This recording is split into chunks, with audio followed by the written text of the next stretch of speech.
We come forth not to get you to believe anything.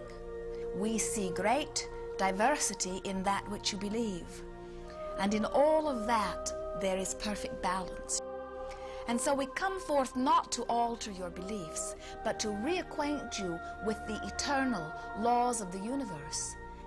And we are here to express all of that to you in detail.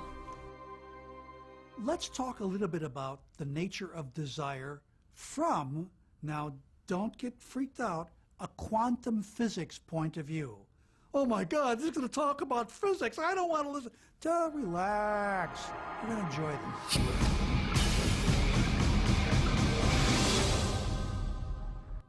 When we look around us, even at our own bodies, what we see is the tip of the iceberg. We could say the classical tip of an immense quantum mechanical iceberg. Everything in the universe is energy. Your body's energy. The room you're living in is energy. Everything you want is energy. And that's not a new idea. A fuzzy-haired guy in 1925 wrote on his chalkboard, E equals mc squared. And we couldn't grasp what that meant. What that says is on one side of the equation is mass and light and everything that we perceive, but it all equals energy. Everything is energy.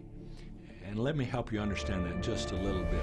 There's the universe, of course, and our galaxy, and our planet, and then individuals, and then inside of this body are organ systems, and then there's cells, and then there's molecules, and then there's atoms, and then there is energy. So there are a lot of levels to talk about something on. But when you get down to it, everything is energy.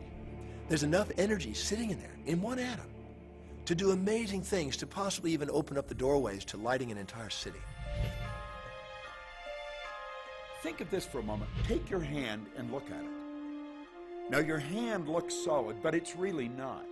If you put it under a proper microscope, you'd see a mass of energy vibrating. And so everything is made up of the exact same thing, whether it's your hand, whether it's the ocean, or whether it's a star. The colored paper with ink on it is not money. It's just energy. And so part of the illusion that we're living in is that, these things are solid. They're not solid. Neither is a piece of wood, neither is a rock. Get the proper microscope and go and look at a wall. That wall is not solid. That wall is a mass of energy in a very high speed of vibration. It feels solid because of the vibration, the rate at which the molecules are vibrating. Everything in the universe vibrates. In other words, everything moves. We live in an ocean of motion. You are vibrational beings in a vibrational universe. Many people are not yet ready to acknowledge that they are vibrational. They prefer to see themselves as blood and bone specimens that they see in the mirror. And we want to remind you that everything that you observe with your physical senses is vibrational interpretation. In other words, you hear because your ears translate vibration. You see because your eyes translate vibration. You smell because your nose translates vibration. Your fingertips are translating vibration. Your tongue is translating vibration. All of your senses are about the translation of vibration, and that's why you are able to perceive your environment in the way that you do. So it's very difficult for us as scientists or engineers or medical doctors or anybody to come to terms with the fact that what our senses are telling us is really not the whole story. We've been so taught to live with our physical senses, hear, see, smell, taste, and touch. But our physical senses lie. Our physical senses don't tell us the truth. If you only judged by your sensory factors, you'd believe the sun took a bath in the ocean every night and burrowed through the earth and was reborn on the eastern shore the next morning. I mean, the ancients used to believe that, but now you know better than that. If you judged only by your sensory factors, you'd believe that train tracks met in the distance. But you know better than that, and you turn away from your senses. If you lived only by your sensory factors, you'd believe that a dog whistle made no sound. But you know better than that, so you turn away from your sensory factors and you stand out in your yard and you blow away. And yet how many times, if we're not careful, do we find ourselves living at nothing more than the sensory level? If we take a look at everything in the universe, we know from a scientific perspective is made up of something called energy. So what do we know about the properties of energy? Number one, all energy has a vibration. All energy has a vibration. It emits a frequency. We are frequency generators.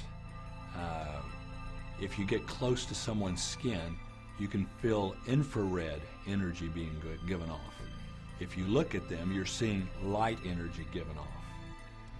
We now have scans where you can put a machine around somebody's head instead of putting the electrodes on their head, and perceive and record the energy that their brain is giving off. The most potent form of energy, by the way, is thought. It penetrates all space and all time. Every thought has a frequency. We can measure a thought. What most people don't understand is a thought has a biochemical and biological property. Every thought, which means it has a frequency. And so if you're thinking that thought over and over and over again, or if you're imagining in your mind, okay, having that brand new car, having the money that you need, building that company, finding your soulmate, if you imagine what that looks like, you're emitting that frequency on a consistent basis. Our job as humans is to hold on to the thoughts of what we want, make it absolute clear in our minds what we want, and from that we start to invoke one of the greatest laws in the universe. You've probably been sitting there wondering, what is the secret? I'll tell you how I have come to understand it.